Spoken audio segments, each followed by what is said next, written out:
Tere kõigile!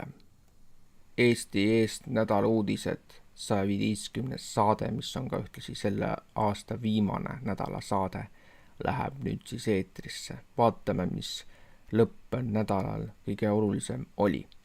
Täna avaldas Maailma Terviseorganisatsioon oma aruande vaktsiinid Dimerosal ja autismispektri häire. Tõendite ülevaade 2010–2025. Nagu arvata võis, kordab WHO sama eelnevalt kokku lepitud järeldust, millest ta on kinni pidanud juba 2 aastakümmet, et lapsepõlvevaktsiinid ei kujuta endast autismi riski. Kui aga võrrelda seda uut WHO dokumenti McCullough fondi aruandega autismispektri häire määrajad, see on 308 epidemioloogiat, mehhanistlikku bioloogiat, toksikoloogiat, keskkonnamõjusid ja kliinilisi mustreid käsitleva uuringu range ja põhjalik süntees. Saab eksimatult selgeks, et WHO ei jõua oma järeldusele midagi ümber lükates, vaid keeldudes uurimast enamikku tegelikult asjakohaseid tõendeid. WHO kogu globaalne seisukoht tugineb vaid 36 uuringule, 17 neist Dimerosali ja 19 erinevate vaktsiinide kohta. Seda väikest osa teaduskirjandusest käsitletakse nii, nagu esindaks see teaduslike teadmiste täielikku taset. McCulloughi fondi aruanne hindab 308 uuringut, sealhulgas 136 vaktsiinidega seotud uuringut, uurides kokkupuute mustreid, toksikoloogiat, ajastust, adjuvantide mõju, kumulatiivset annust ja immunoloogilisi mehhanisme. See kontrast ei ole pelgalt kvantitatiivne, see esindab 2 vastandlikku lähenemisviisi tõenditele.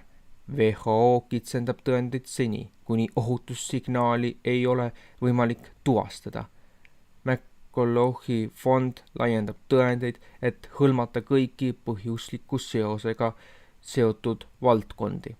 Ajalooliselt on keemiatööstus osutunud suurepäraseks varajaseks indikaatoriks tõsistest majanduslangustest. Selle praegune olukord peaks olema hoiatuseks.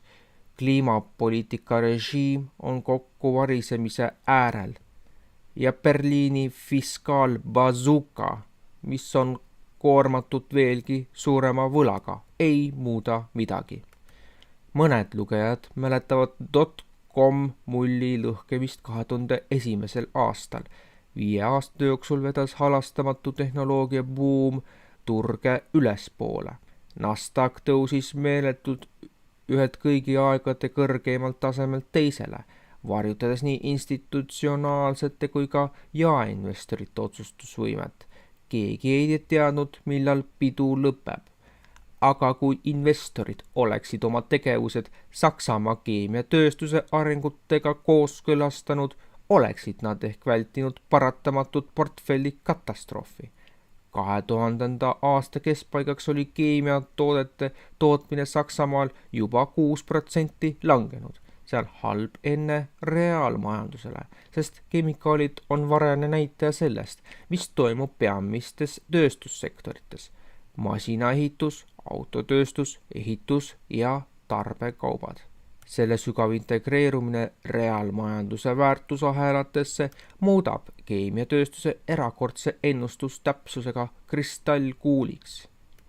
Ja tõepoolest, Saksamaa majandus langes järgmisel aastal majanduslangusesse. Ka USA majandus nõrgenes, mis kahjustas kohe Saksamaa keemiatoodete eksporti.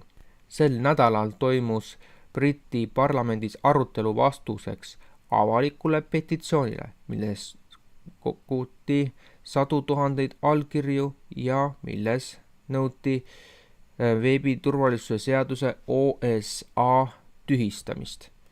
See oli haruldane võimalus valitud ametnikele tõestada, et nad kuulavad endiselt oma valijaid. Selle asemel oli parlamendiliikmete ülekaalukas sõnum selge. Täname teid mure eest, aga tegelikult tahame veelgi suuremat kontrolli selle üle, mida te veebis teha saate. Parlamendiliikmed tõusid üksteise järel püsti, mitte selleks, et kaitsta sõnavabadust või küsida, kas üks radikaalsemaid internetikontrolli seadusi Briti lähiajaloo kontekstis on ehk liiale läinud, vaid selleks, et väita, et see pole piisavalt kaugele läinud. USA uudistekanal Newsmax on taaskord juhtinud tähelepanu teemale, mida suuremates meediakanalites harva või üldse mitte kajastatakse. Valitsuse võimalik sekkumine atmosfääri ning selle tervise ja keskkonna mõjud. Intervjuus rääkis endine USA õhujõudude keskkonnaspetsialist Kristin Megan oma kogemustest ja arusaamadest oma tööalasest tööst. Megan on üks neist, kes on aastaid juhtinud tähelepanu sellele, et teatud geoinseneerluse ja ilmastiku muutmise vorme ei uurita mitte ainult teoreetiliselt, vaid neid rakendatakse juba ka praktikas. Megan kirjeldab, kuidas ta õhuväes töötades tegeles ohtlike materjalide tuvastamise, hindamise ja dokumenteerimisega. Selle käigus puutus ta kokku ainetega, mida tema sõnul ei kasutatud mitte ainult tööstuslikus või sõjalises kontekstis, vaid mis olid tuvastatavad ka atmosfääris. Ta viitab sisemistele vormidele, ohutuskaardidele ning pinnase ja õhu analüüsidele, mis tema arvates näitavad teatud ainete süstemaatilist kasutamist. Ta rõhutab ka, et vastavaid kontseptsioone arutatakse nüüd avalikult erialakirjanduses ja kliimamuutusi käsitlevates valitsuse dokumentides. Ning vaatamata peavoolumeedia katsetele COVID-19 vaktsiindega kaasnevat murettekitavat saastumisprobleemi pisendada, on Gatesi fond eraldanud New Yorgi Rensselaer Polytechnic Institute'i RPI teadlaste meeskonnale $3,3 miljonit mRNA põhiste vaktsiinide tootmiseks mõeldud murranguliste puhastustehnoloogiate väljatöötamiseks. Septembris aegkirjas Autoimmunity avaldatud uuring kinnitab, et nii Pfizer-BioNTechi kui ka Moderna mRNA COVID-19 vaktsiinide saastatuse tase on mitu korda kõrgem kui FDA ja WHO poolt määratud. Rahastamine on kaudne tunnistus, et saastumine on mRNA vaktsiinide puhul tõepoolest probleem ning märk sellest, et see platvorm jääb eksisteerima. Gates rahastab projekti mRNA vaktsiindega seotud lisandite ja ebaefektiivsuse tõttu. See projekt kujutab endast paradigma muutust meie mRNA puhastamise vaates, ütles Belfort. Praegused tehnoloogiad on ülemäära kallid ja ebaefektiivsed, mis tõttu on neile juurdepääs kõige enam abi vajavatel elanikkonnarühmadel keeruline. Meie eesmärk on arendada välja puhastusplatvorm, mis pole mitte ainult kulutõhusam, vaid ka produktiivsem ja skaleeritavam. Ning kõige värskematest asjadest ka, et laupäeva õhtul siis nüüd oli Ülemiste keskuses plahvatus ja mis selle plahvatuse põhjustas, seda uuritakse, aga fakt on, et Eesti liigub jõudsalt Skandinaavia riikide suunas, kus juba asi on käest ära läinud. Nii et päris kole olukord.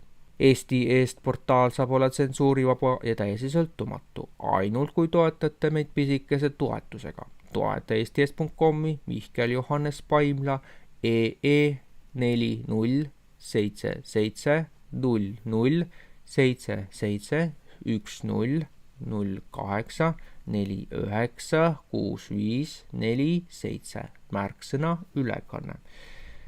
Ülekande tegemise võimalused on nähtaval nii saate jooksul tiitrites kui ka päris lõpus. See oli siis selle aasta viimane saade. Aitäh kõigile, kes te meid olete selle aasta jooksul vaadanud.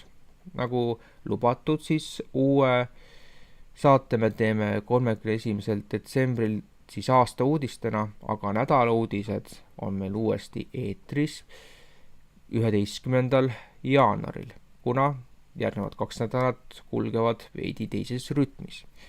Seniks aga soovin teile rahulikku pühade aega ja minu isiklik soov praegu siit teile on, et leidkem palun endas võimalus, et näiteks naisterahvad, kes on mingisuguses raskes olukorras, et kuidagi pidi leida üles nad ja tuua nad maa peale tagasi, aga meeste puhul vähemalt osas, et nad ei meelitaks mitte kunagi ja mitte elu seeski sellisesse lõksude lõksu, et meeste puhul paraku me teame, et juhtub igasugu kummalisi asju. Loodame siis, et vähemasti pühadeks saabub inimestele hingerahu ja et sellist kurjust meie ümber enam ei saa eksisteerida, aga küllap see on ka minu enese poolt natuke naiivne oodata.